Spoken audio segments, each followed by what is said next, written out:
I had a window just explode as I tried to open it. So y'all go figure with me. What's good here? All right, I'm gonna go show Greg the waterfall. Who says you can't cook in a camper?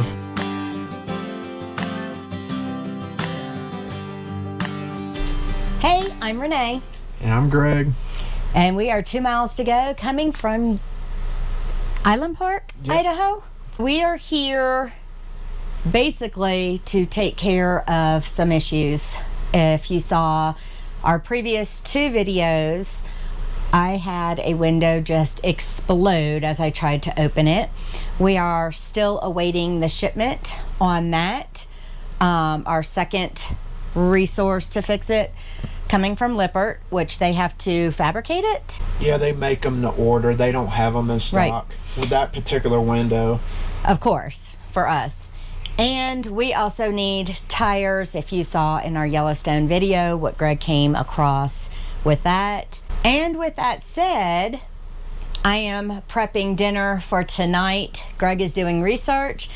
So I'm going to turn it over to him and let you know why he's in this moody mood right now. I'm just sitting here trying to make things make sense. And then another thing I'm realizing is when you're in this part of the country around Yellowstone, Island Park, all that kind of stuff, nothing is fast. So anyways, yes, I got to get under the trailer, do some measuring. We just got to figure things out. Another question I have for myself too is your distance between the tires in the middle of the 2 axles. So in other words, like if you're looking at your tires, just standing there on a dual axle or triple axle, it doesn't matter. The distance between all the tires, I feel like mathematically they should be the same. But if they're not the same, what is the tolerance? How far off can they be? You hear people saying that when Lippert puts these frames together, they don't do exact measurements on where they locate the shackles and the hangers. What's the tolerance? Got a few things to figure out. So are you saying they literally don't measure and put these things like...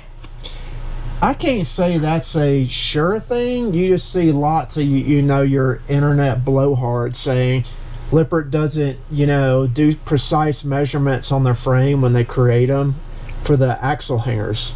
So we didn't get spring hangers. Variance I have is just under ½ an inch from side to side. Like one side, the tires are almost a ½ inch closer than the other side. But I need to also get under there and just measure distance between shackles, distance between hangers and leaf springs, and see where the delta is basically on it, and make sure that I'm not driving down the road and burning tread down on these things. So I have a question for all of you who have had multiple RVs, and you do this kind of stuff, and in a sense with a lot of your repairs, if you're good mechanically inclined and doing it yourself, because a shop is just going to redo, but if you're mechanically inclined and you're going to fix, and when you fix you always do it better, upgrade, whatever, how in the heck do you decide to eventually sell or trade in and kind of start all over again? Like, as he keeps doing this, I don't ever want to start all over again with a new one. Like another new one. You finishing up dinner? Turning it on now. All right, so I got good news. I like good news. For at least our tire trailer axle alignment situation. So I didn't want to bore you guys, so I didn't take you out there. I don't want to be bored. But I took the measuring tape and I measured everything. Okay.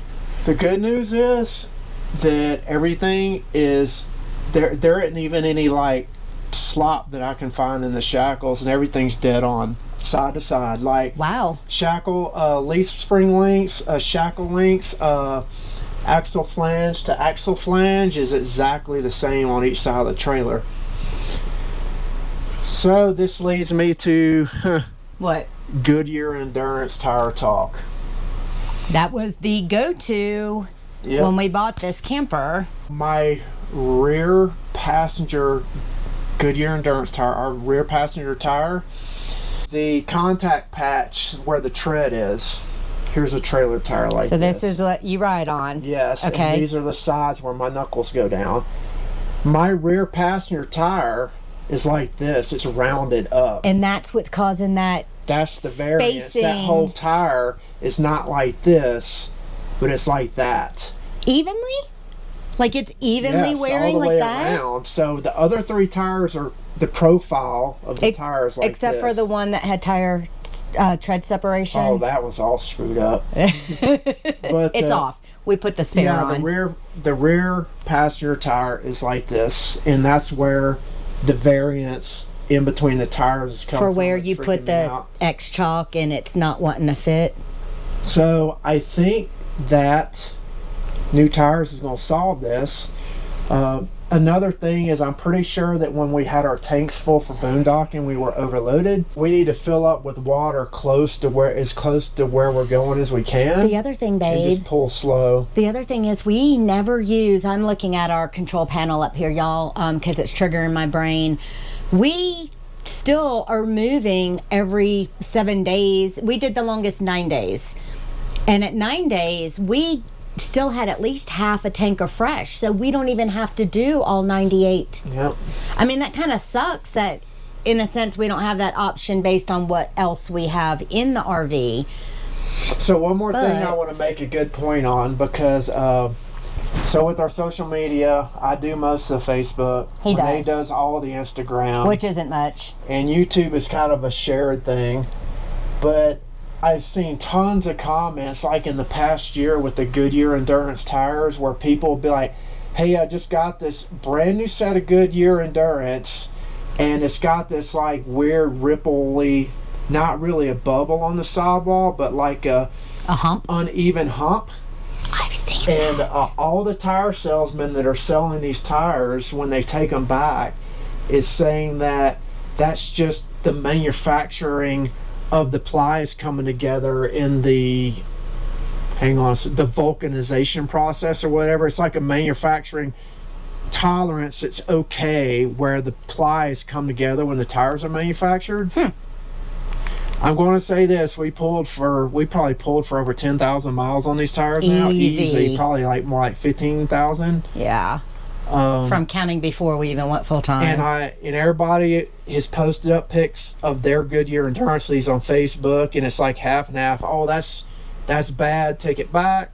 When I tried to take ours back in Elizabeth City, they very firmly said that's a manufacturing tolerance and that there's nothing wrong with it, and I kept the tire. Oh, I remember that. I forgot all about that. So this is a tire that's now under the trailer that I had to take off because of significant tread separation.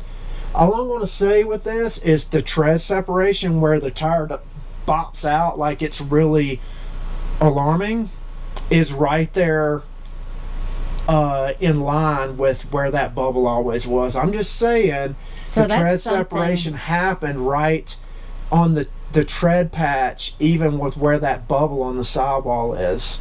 Take a look at y'all's Goodyear Endurances if you have them. It's worth being discussed because you're going to see it if you're in the market for tires. Goodyear Endurance, like any other tire, you got your fanboys and then you got your people like their crap. Let's take them out there. You take them out there. I'll take them out. I'll take y'all out here real quick. I'll go with you. He shut the door on me. All right. So, Goodyear Endurance. The profile of this tread is pretty much flat across. And I don't know if you can see it, but this is like significantly more rounded in the going across the contact patch of the tread is flatter on this one, like the two on the other side, and this one is significantly more rounded in the middle, which is making that space be closer together. But anybody that wants to talk about tire pressure, let me preface what I'm about to say. I keep up with my tire pressure. I don't play with like weights and different pressures. I mean, all of these have been maintained at 80 constantly, and I'm talking about like I watch it constantly. So y'all go figure with me.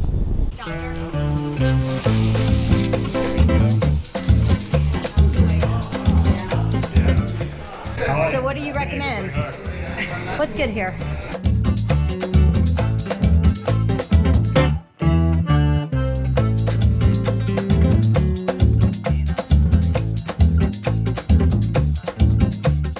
So he saw y'all looking at the beer taps, but he offered me the sample. Sample beer. Yes, of the something pale ale. Okay. Pale ale, yeah. So I was like, I'll take that.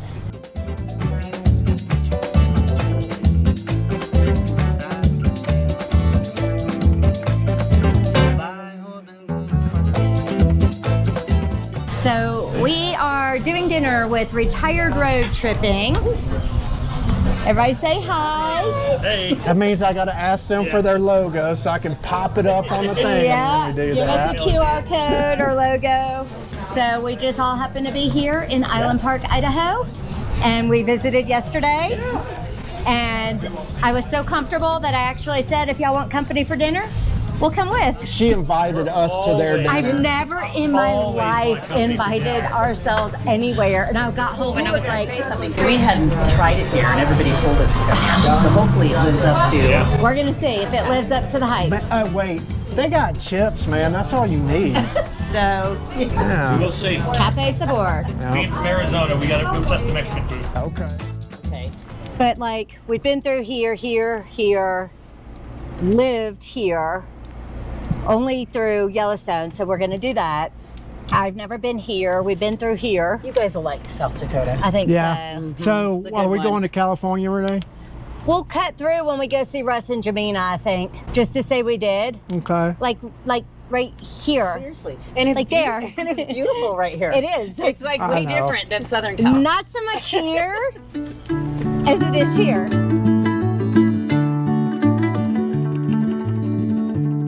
So, Renee, once again, why don't full timers ever burn real fires? Because it's too much work and it's smelly, and you've got to sit and make sure it burns out or douse it. And Greg gets angry at me when I douse it. It's a waste of wood. Yeah. Well, he says that, and I'm like, well, you need it to simmer overnight because we're not tent camping. We're not starting it up in the morning to heat up coffee like we used to. We use a propane fire pit. It's a lot easier. When I'm done for the night, I just lean down and go, pop. Yeah.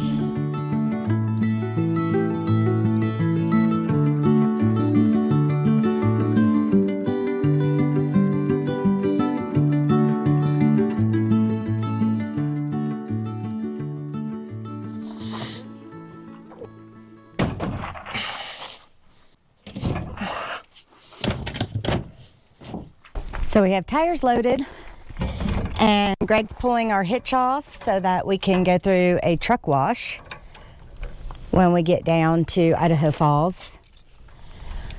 So it's kind of a pain, an hour and 45-minute drive from here to Discount Tire, and we can only do 2 at a time. So he removed each from the rear axle, and then tomorrow we get to rinse and repeat. So we came to Discount, dropped off the 2 tires, went and ran some errands, did a big Walmart run, because we haven't been to Walmart since, it's been about 3, almost 4 weeks now. We get to repeat this trip tomorrow.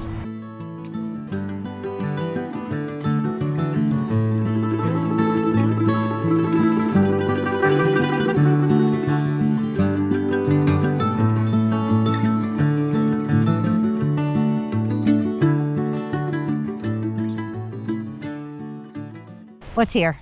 Upper Mesa Falls. Trail to Mesa Falls. Here we go. Visitor center closed for renovations. Well, dang. It's a cool building too. Always under renovation, it seems like. Everything's being renovated. Hey, our camper's always under renovation from failures. You guys know how that is, right? Which way do we need to go? Let's go this way just to see. That way? Yeah. Okay. New tires, new window. What's going to implode next? Why'd you have to say anything? She's all right, I'm gonna go show Greg the waterfall.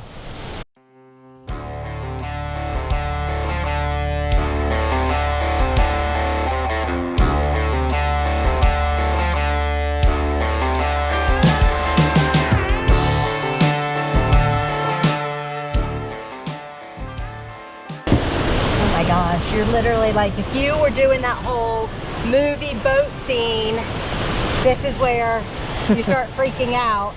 Let me get in a barrel and go over the edge and see if I come out.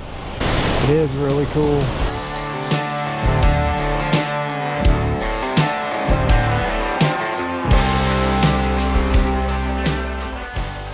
So because of all the mist, look at that, all that lush green right there. It's so Pacific Northwest looking.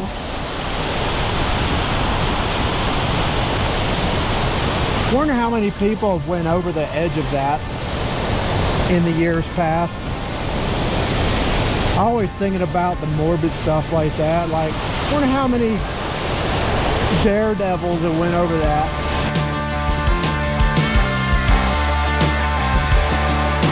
We decided to try out the nature trail here. Yeah, the Mesa Falls Nature Trail. It's only like 2 miles, but it's pretty cool. It's taking you down to the lower falls. I like the moments when you are going on a hike that's supposed to go to something cool and you hear the roar as you're getting closer.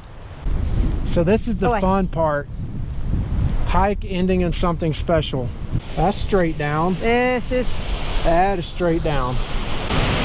And there is the lower falls. And there goes Greg, making me nervous as normal. I'm not gonna get too close. Okay. Wow. Oh boy. Can we not? Oh. Do you have to do that? Can't they Google it and look? Yeah, y'all can Google it. We're going to enjoy. All right, y'all. Well, I just picked up window number 2 from the front office. Just to bring you back real quick, we tried Amazon as our first window, and it turned out to be the wrong one. So now we called Lippert about 3 weeks ago and gave him the serial number off of what's left of the old window. We'll open it up just to be prudent and make sure it's so I can plan to swap these out finally. I believe that's correct, right, Renee? Look. Side's the outside. This side right here. Looking hopeful so far. This has the holes on the top or bottom, so theoretically you could put it on the other side and just pull these little drain holes out. Which is how the Amazon one was supposed to be. Yep.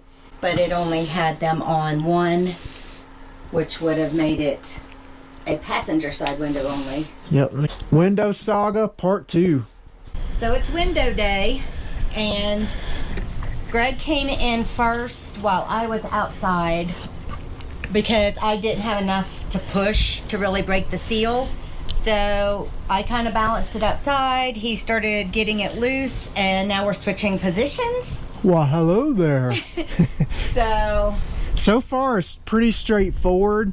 It's the double-sided foam butyl, thick foam butyl tape that's holding it, and it's popping loose pretty easy. So to recap from 3 weeks ago when it broke, it's a side slide window, and the piece here that's attached to the glass side over here, I did the release, and as soon as I did that and went to slide it open, the loudest pop and glass shattered everywhere. You got it? Yep.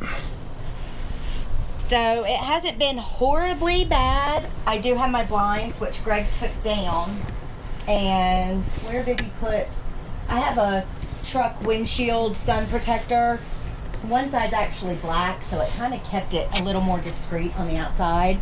But I just kind of folded it to size, stuck it there, and pinned it between the screen and my blinds. And we just kept it closed. We really lucked out until we got 2 days of heavy rain. And believe it or not, I put down towels and stuff, but nothing was coming down the wall. So it was just hitting through the screen and on that shade protector.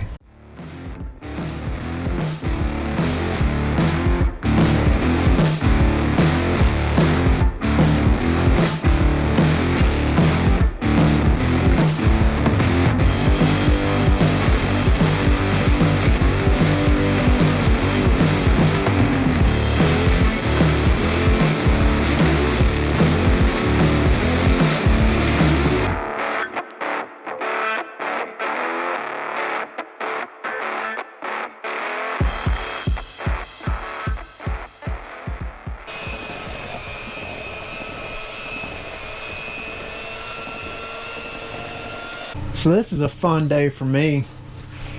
Birthday boy! Yeah, 3 things for me that I'm just kind of having a good time today. 1, the trailer's no longer falling apart. Got everything done, tires, windows, all the falling apartness of the trailer's done. And 2, it's my birthday, and Renee's making cake. 3, we might go on a little ride with the off-road machine. So, you know, standard birthday, doing things that you want. But thoughts on this cake? We were just discussing this a few minutes ago. You see people talking about how you can't cook normally in an RV. And I don't know, what are your thoughts on that, Renee? I do. And I even have the teeny tiny Easy Bake Oven, the small one. I use my stone to circulate the temperature, and I use my thermometer because this dial is a suggestion. Yeah, it is. That, if you want the oven at 350, you're putting it on 450, 475. You're not broiling in this oven. But I have made all manner of things.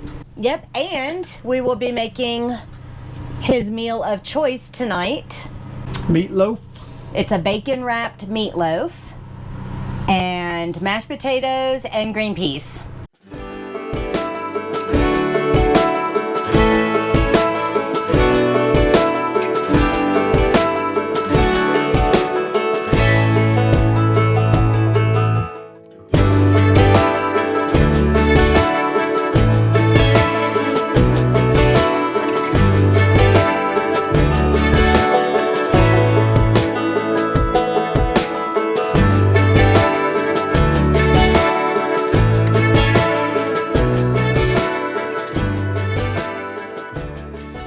So Renee, how long have we been here in Island Park now? 5 days prior and 2.5 weeks now. So here's the Murphy's Law with this. We put down some miles on the back roads, the trails of this place. Yes. And the last day before we leave, we found the best trail. We got a real trail today. We didn't film it because we know everybody's bored with the off-roading stuff, but it was through, what do you call it, a valley, I guess? Kind of, yeah. Old growth trees, meadows. So we are at Red Rock RV Park down there. You can see all the RVs. And Henry's Lake. And there's the peak we went to. Yep, there's that peak we did when we were boondocking at Boot Jack. But just up in all these trees. Yeah, but was all of where the we last day here, best trail ever, makes for the best birthday ever. I knew this. I knew all about it, and I saved it for his birthday. Yep. And I'm enjoying it.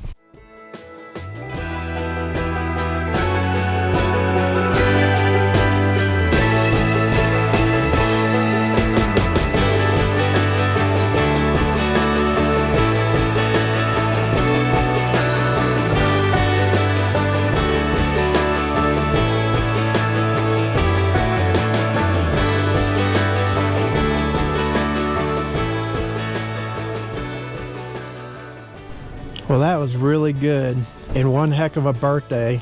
The only way I'll take a birthday nowadays, unless it's at the skating rink in the 80s. No, I'm just joking. So thanks for the cake. You're welcome. Who says you can't cook in a camper? You can cook anything in a camper.